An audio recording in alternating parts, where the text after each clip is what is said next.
y pasamos a nuestra próxima conferencia de cierre de este seminario internacional de presupuesto público a cargo de Vinicio Cerezo, secretario general del Sistema de Integración Centroamericana, SICA, presidente de Guatemala entre 1986 y 1991, abogado, máster en Administración Pública, doctor honoris causa por la Universidad Católica de Nicaragua.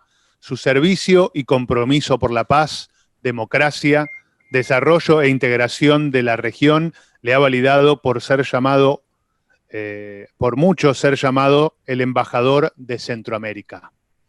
Al sobrevivir a varios intentos de asesinato, fue el primer presidente civil democráticamente electo en la etapa moderna de la democracia en Guatemala. Ha sido diputado nacional y centroamericano, impulsor y uno de los firmantes de los acuerdos de paz entre Centroamérica, Esquípulas 1 y 2, y los cuales permitieron el cese al fuego, la institucionalización de la democracia y el impulso político reciente de la integración centroamericana. Su administración resistió varios intentos de golpe de Estado, permitiendo consolidar la institucionalidad. También esta construcción de la paz. Entre sus principales logros destaca la transición a la democracia, la recuperación económica de una economía destrozada por la guerra, el impulso de una visión de ecodesarrollo y la conservación en el país, creando el sistema de áreas protegidas y la reserva de la biosfera maya. Propició el reconocimiento de una mayor inclusión de los pueblos originarios en el país, entre otros aspectos. Fue presidente de la Fundación Esquípulas para la Paz, Democracia, Desarrollo e Integración. Miembro fundador de la Misión Presidencial Latinoamericana, forma parte de diversos círculos de pensamiento y espacios consultivos en organizaciones globales. Es el primer expresidente en servir como secretario general del Sistema de Integración Centroamericana, enfocando su energía, conocimiento y experiencia en pro de la región para el desarrollo económico y social con equidad. Cree en el rescate de la política y en la necesidad de un nuevo modelo o plan de desarrollo que aproveche las ventajas que tiene Centroamérica y que permita transformar para siempre el rostro de la región.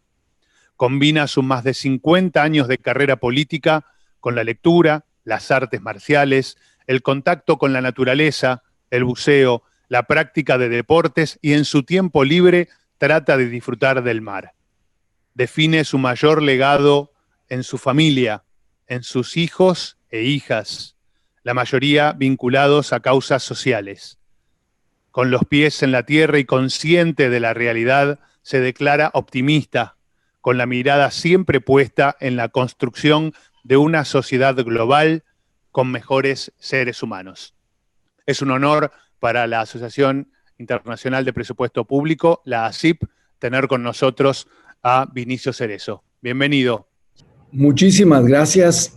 Yo no sé si les pasa a ustedes siempre, pero cuando presentan mi currículum me da un poco de pena porque parece que me lo han hecho muy bueno y aunque lo que dice ahí es cierto, de todas maneras uno debe enfrentar a la vida con humildad.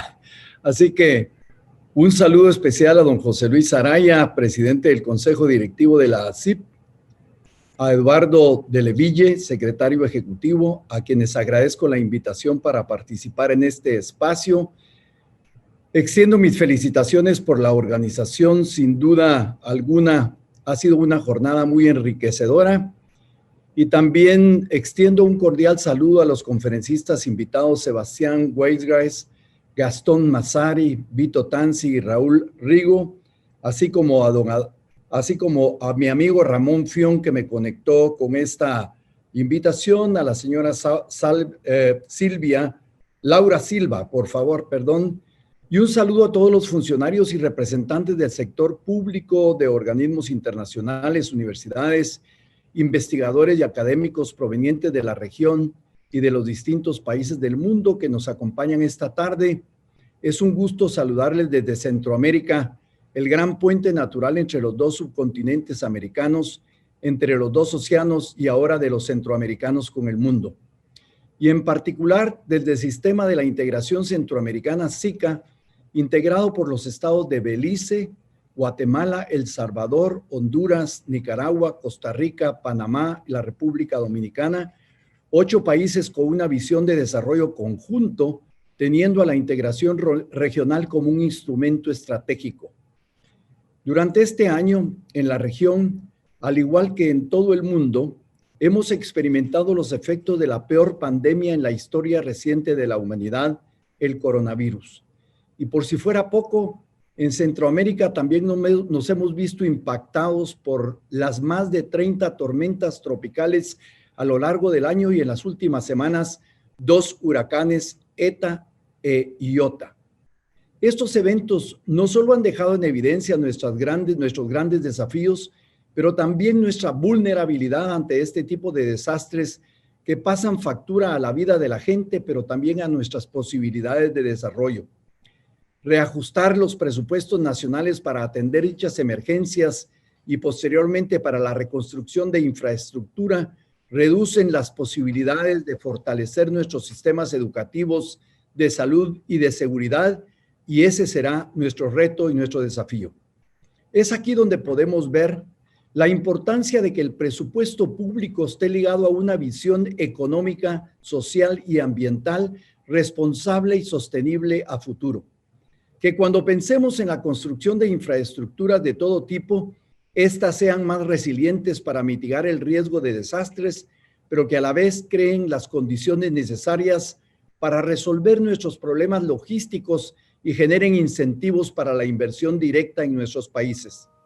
Pero que también sea una visión de tipo regional. Esto para nosotros es fundamental, que nos permita enfrentar de manera conjunta los retos del futuro y las deudas sociales del pasado.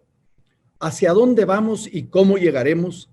Estas son 2 cuestiones que tenemos que definir juntos como región a fin de anticiparnos a los distintos escenarios que nos depara el devenir histórico y especialmente ahora que estamos cerca de conmemorar en 2021 el bicentenario de la independencia de Centroamérica, los 30 años desde la conformación del SICA y los 35 años desde la firma de los acuerdos de paz de Esquipulas. Esos hechos históricos nos recuerdan circunstancias difíciles de nuestra historia, pero también actitudes, circunstancias y decisiones que nos condujeron a darnos cuenta que el trabajo regional no solo era una aspiración romántica del pasado, sino una actitud fundamental para el futuro. O nos poníamos de acuerdo o sacrificábamos las posibilidades de nuestro desarrollo en conflictos que nos enfrentaban y que nos conducían a enfrentamientos militares y violentos que no solo sacrificaban inútilmente vidas humanas, especialmente de jóvenes, sino que desperdiciaban nuestros recursos necesarios para resolver nuestras deudas históricas con los pueblos de la región. Por ello, cuando propuse la reunión de presidentes para buscar la paz en Centroamérica, indiqué que la guerra era un mal negocio para nosotros, que otros nos vendían las armas y nosotros poníamos los muertos. Esta afirmación y la convicción de que juntos podíamos hacer valer la posición geográfica de nuestra región para sumar nuestros esfuerzos, nuestros recursos, nuestra posición geográfica en función de nuestro futuro, un futuro más prometedor y constructivo para nuestra gente, fue la que dio origen a los acuerdos de paz de Esquipulas, que iniciaron el final de los conflictos, el principio de la institucionalización de la democracia y el protocolo de Tegucigalpa, que dio nacimiento al sistema de la integración centroamericana SICA y a la consolidación de la región como el gran puente entre los 2 subcontinentes americanos, entre los 2 océanos y de los centroamericanos con el mundo. Es obvio que aún falta mucho por recoger y recorrer para perfeccionar el sistema de la integración centroamericana, que estamos lejos de ser una unión como la Unión Europea, pero también es evidente que estos 35 años de historia a partir de los acuerdos de Esquipulas no solo terminó con la guerra, consolidó el acuerdo de constituir democracias representativas e institucionalizadas y se ha convertido para cada uno de los países centroamericanos en su primer mercado de importancia económica para la mayoría y para algunos en su segundo mercado después de los Estados Unidos. Esto nos permitió hacer acuerdos para establecer el mercado de energía de toda la región, un mercado propio, con una línea de interconexión de más de 1.800 kilómetros que produce el 72% de energía amigable con el ambiente y que ha creado más del 60% del empleo en la región a través de un sistema de pequeñas y medianas empresas, haciendo del sistema la cuarta economía de América Latina. Hechos que han marcado nuestra historia como región y que nos han permitido avanzar hasta formar el proceso de integración más exitoso del mundo en desarrollo. El sistema de la integración centroamericana nos permite responder de forma eficiente a las demandas nacionales en un proceso en donde una correcta combinación de esfuerzos de cada gobierno y nación, coordinadas con el esfuerzo regional, nos permite tener un mercado propio menos dependiente de los vaivenes de la economía mundial y nos permite planificar para el futuro con mayor confianza y menos sometidos a las altas y bajas de la economía de las grandes potencias económicas del mundo.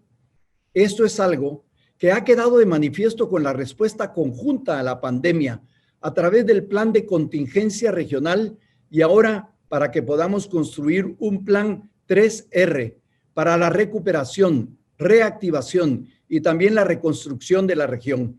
Y en este proceso, los gobiernos, el sector privado, la academia, la comunidad internacional, los socios para el desarrollo y, por supuesto, la sociedad civil tienen un rol clave. Todos somos necesarios. Este plan nos permitirá articular las prioridades que Centroamérica necesita abordar de manera conjunta ante las demandas de la nueva realidad post-COVID-19. Un panorama desafiante, pero también alentador, que nos permite ver hacia el futuro y diseñar el camino para la región que queremos ser en 2040 o 2050. Algo que a mí en lo particular me entusiasma y que como secretario general del SICA, pero sobre todo como centroamericano, me motiva para seguir proponiendo ideas y propuestas que nos permitan lograr esa visión a futuro, como lo he plasmado en la Carta por el Futuro de la Integración Centroamericana, en donde se proponen ideas que considero como la base para seguir construyendo este plan que estamos haciendo para el futuro de la región. Juntos tenemos toda la capacidad para proyectarnos estratégicamente desde el liderazgo político y la visión de los jefes de Estado y de Gobierno, quienes son la más alta autoridad del sistema, pasando por todas las instituciones nacionales y regionales y a través del SICA mismo, tenemos la clave para salir adelante y alcanzar los impostergables de la integración.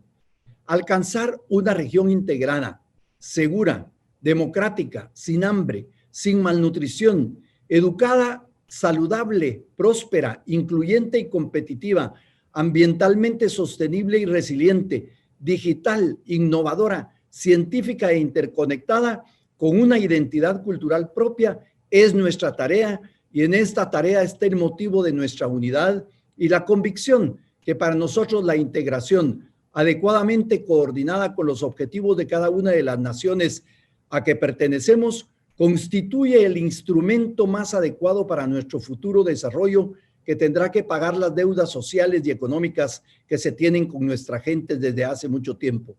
Y entre nuestros vecinos podemos seguramente encontrar los mejores aliados para alcanzarlos. Como centroamericanos, tenemos un gran valor en la integración.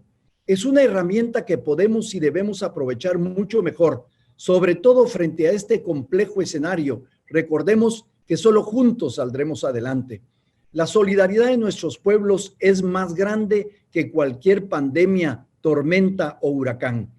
Esta convicción nos permite afirmar que estamos en el camino correcto y que los grandes retos que tenemos por ser ese puente natural, el crimen organizado, el narcotráfico, el cambio climático, podemos enfrentarlos con la puesta en marcha de los acuerdos que ya se han establecido como objetivos para los presidentes: la seguridad democrática, la resiliencia ante el cambio climático, la igualdad de género, movilidad y logística, la gestión de riesgos, la conservación de la biodiversidad y el desarrollo rural.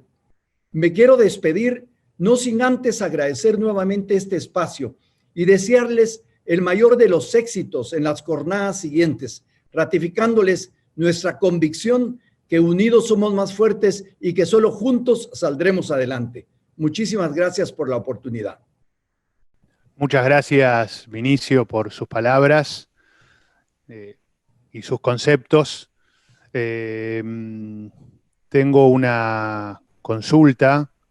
Bernal Monge plantea: la pobreza y desigualdad ha seguido creciendo en Centroamérica. ¿Qué medidas propone y si la integración puede ser una buena herramienta, Vinicio? Definitivamente es cierto. Como mencioné seguramente en mis palabras, los diversos problemas que afectan a Centroamérica y que han sido problemas derivados de la historia reciente, definitivamente no solo han afectado a los gobiernos, a sus presupuestos y a las posibilidades de invertir en lo que se debe invertir, sino que en muchos casos se han dejado abandonados algunos temas que son históricamente una deuda histórica, como lo mencioné. Y por esa razón la pobreza y la falta de oportunidades se ha agravado con los fenómenos naturales y con los dilemas de violencia, de narcotráfico y de enfrentamientos que hemos tenido en el pasado y algunos de los cuales seguimos teniendo. Pero definitivamente la manera de enfrentarlos será el sistema de la integración centroamericana en esa íntima coordinación con los proyectos que tengan los gobiernos. Porque el sistema de la integración centroamericana nos permite sumar esfuerzos, aprovechar oportunidades, hacer un mejor uso de los recursos con los que contamos y, por supuesto, sumar a nuestros esfuerzos todos aquellos apoyos que la cooperación internacional ha venido dando y seguirán dando para el proceso de integración centroamericana. Entonces, un proceso de los procesos que nos hemos establecido.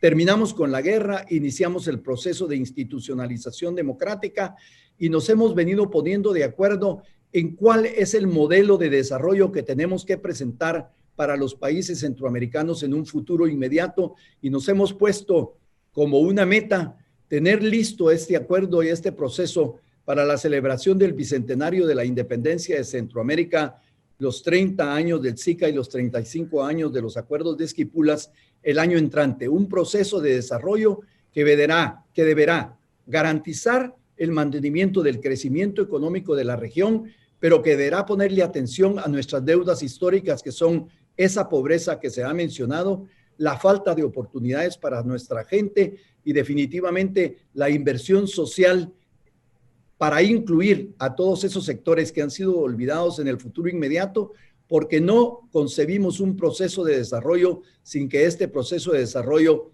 dé oportunidades a todos los sectores sociales y económicos de la región para participar de las riquezas y de las oportunidades de la integración centroamericana. Bien, no sé si Eduardo quiere comentar o hacer algún comentario, o vamos directamente a las palabras de José Luis. No, tenía que iba a hacerle una pregunta. Adelante. Al doctor Cerezo, y estaba referida a lo siguiente. ¿Usted no cree, y siendo un conocedor muy a fondo de la realidad de cada uno de los países, que las desigualdades son producto de la estructura y los diseños de su política fiscal, fundamentalmente la estructura de sus sistemas impositivos y la estructura de gastos? Porque analizando la tabla de impuestos y la incidencia de ellos en el Producto Bruto Interno de cada uno de los países, comparativamente con la de los países, digamos, de un mayor bienestar, es muy baja. Prácticamente no se paga en relación a la riqueza que se genera en esos países. ¿Tiene alguna opinión sobre eso, doctor Cerezo? No, estoy totalmente de acuerdo con usted. La conformación de un presupuesto se realiza definitivamente, se ha realizado sobre la base de intereses de ciertos grupos favorecidos históricamente en el país, lo que ha propiciado la apertura de mayores oportunidades para estos grupos que tienen la capacidad económica.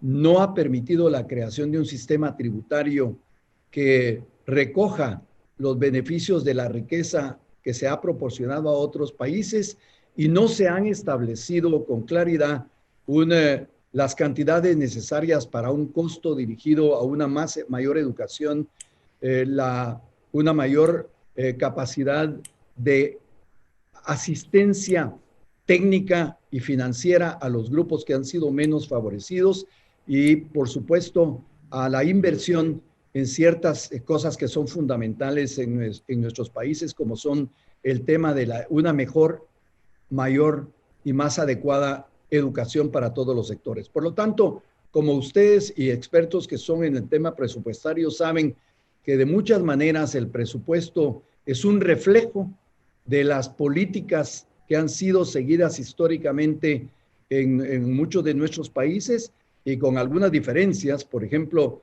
uno puede notar un presupuesto que fue tradicional en muchos años en Guatemala, o el presupuesto de Costa Rica, por ejemplo, en donde hay mayores y mejores condiciones de vida para la gente, mayores niveles educativos.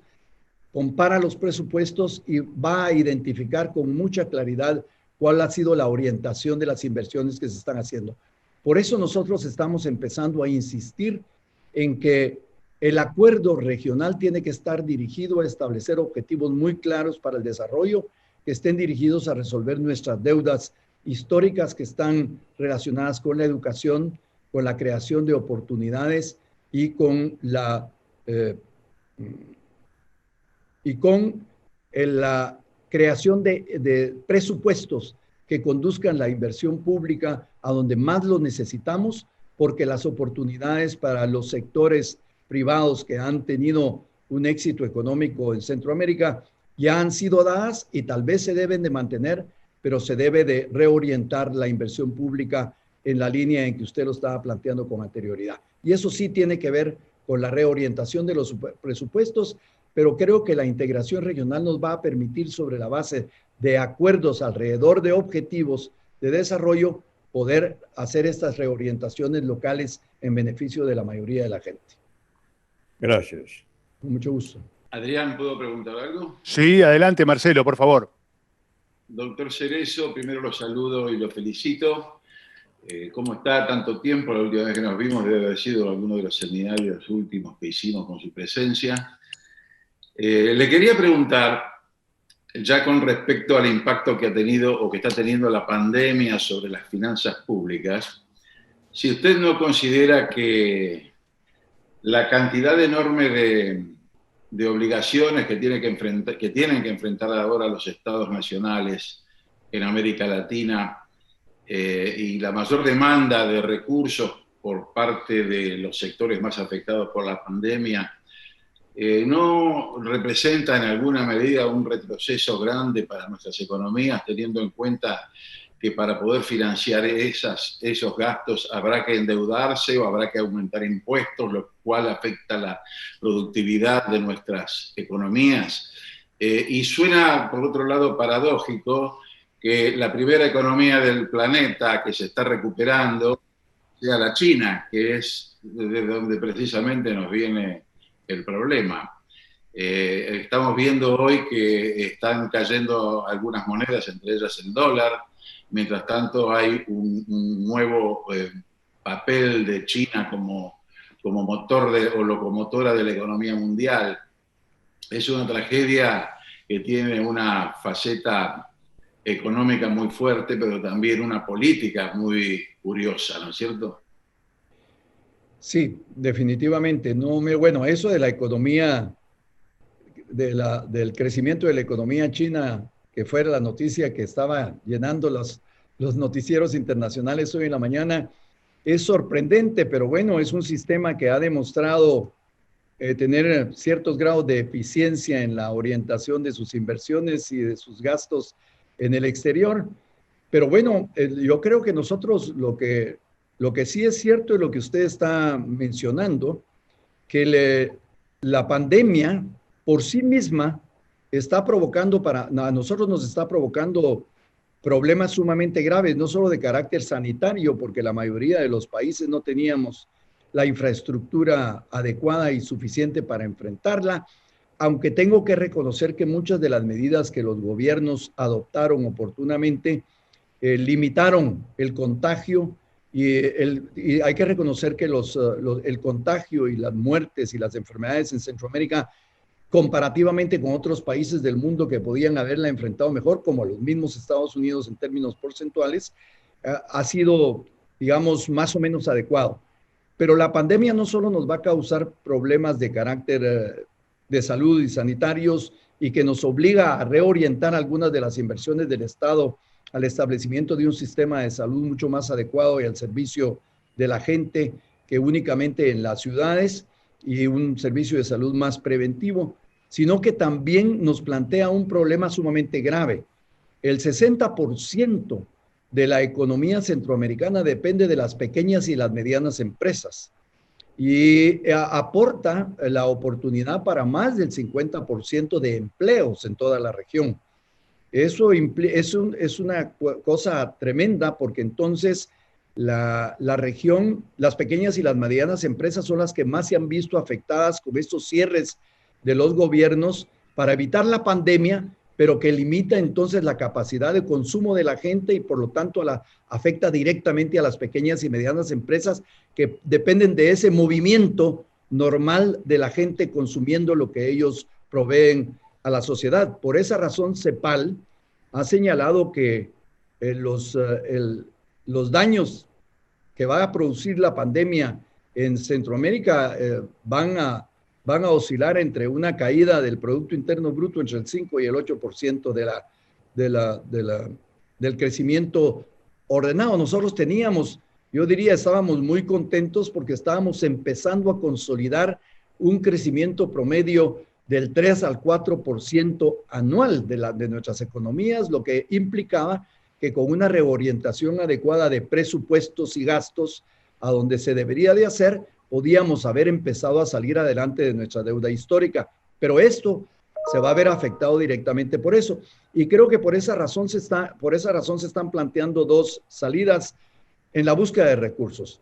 4 países de Centroamérica, motivados por una iniciativa del presidente Hernández de Honduras, el presidente Yamatei de Guatemala, el presidente Ortega, y con el acompañamiento de Costa Rica, han planteado a la banca mundial la necesidad de considerar un aporte muy considerable de recursos no relacionados necesariamente con la deuda tradicional, que eso pues se convierte en otro peso para poderlo enfrentar para la recuperación de nuestras economías, sino que recursos casi de donación para poder resolver el primer problema que tenemos, que es la reconstrucción, porque, por ejemplo, el crecimiento de los ríos en Centroamérica, particularmente en Honduras y en Guatemala, pero también en Nicaragua, se destrozó puentes que costaban una millonada, carreteras que las cortó completamente a la mitad,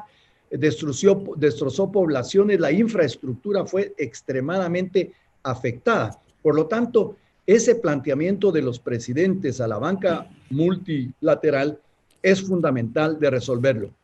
Y por el otro lado, el segundo plan es el esfuerzo que vamos a hacer desde el punto de vista de la integración centroamericana, en la que estamos dividiendo la búsqueda de recursos con nuestros cooperantes y nuestros socios para el desarrollo y los observadores de otras partes del mundo. Por ejemplo, nosotros tenemos más de 35 observadores, entre los que se incluyen varios países árabes que tienen economías muy grandes.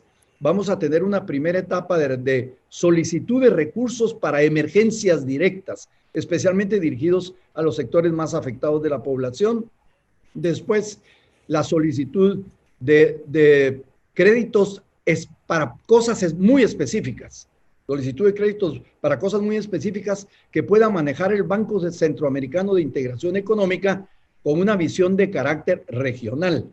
Y por supuesto, aportes económicos dirigidos para la reactivación de las pequeñas y las medianas empresas con el objeto de empezar a recuperar el empleo para nuestra gente, y dentro de lo que se ha planteado es la posibilidad de crear todo un nuevo sector de pequeños y medianos agricultores dirigidos a producir alimentos, que es uno de nuestros principales mercados en Centroamérica, y que crearía un nuevo sector de nuevos empresarios y que han sido de los más afectados en este proceso. Estamos viendo este tema y definitivamente se está trabajando en una coordinación muy adecuada entre los gobiernos y el sistema de la integración centroamericana. Estamos conscientes de esto y nuestro primer esfuerzo, por lo menos de la integración centroamericana, va a estar dirigido a recuperar al sector de las MIPYMES, que son las más afectadas, pero que son el punto de partida en nuestra recuperación.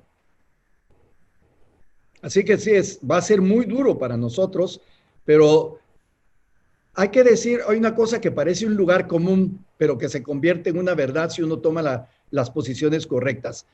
Esto es un gran problema, pero los grandes problemas se pueden convertir en una gran oportunidad.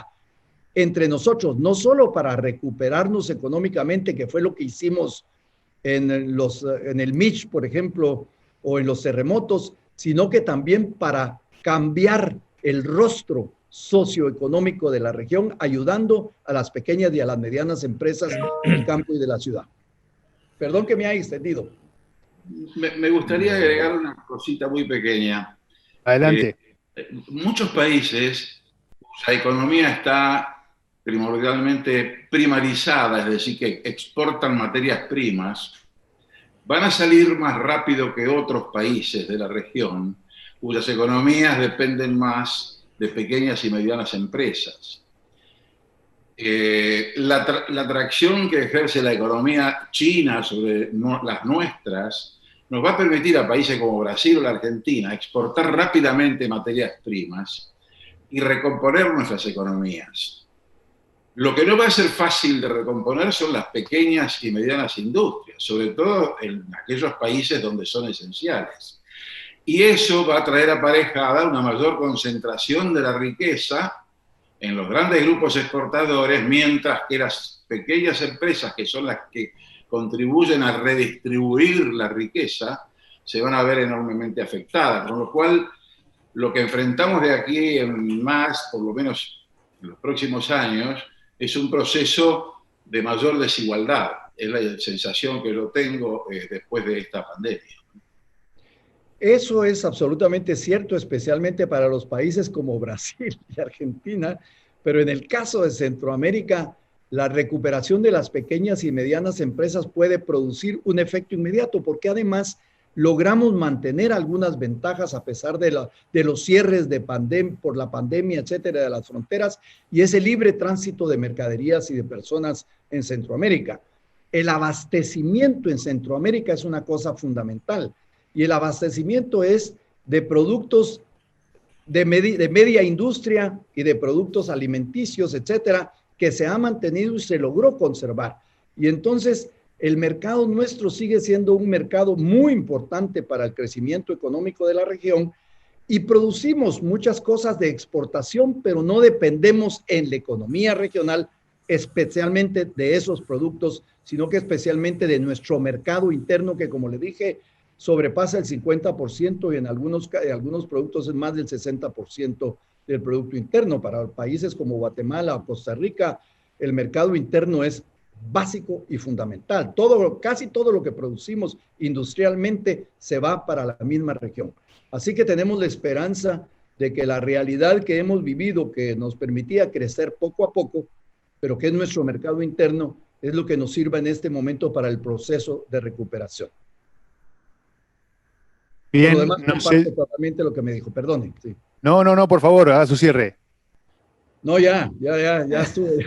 Me dieron buena oportunidad, pero les agradezco mucho la oportunidad porque estos temas se han vuelto recurrentes, pero casi siempre tenemos que hablar de temas muy específicos, y entonces la oportunidad esta fue muy, muy importante para nosotros. Muchas Para gracias, nosotros- presidente. Muchísimas gracias en nombre de la asociación. Muchas gracias como siempre. a ustedes. Muchísimas Que sigan gracias. teniendo éxito y bueno, don José Luis Araya sabe que estoy hablando de temas muy en serio. Nos Mucho vemos gusto en saludarlos y éxitos en las siguientes actividades. Muy amable. nos vemos en lo de Demetrio. Sí.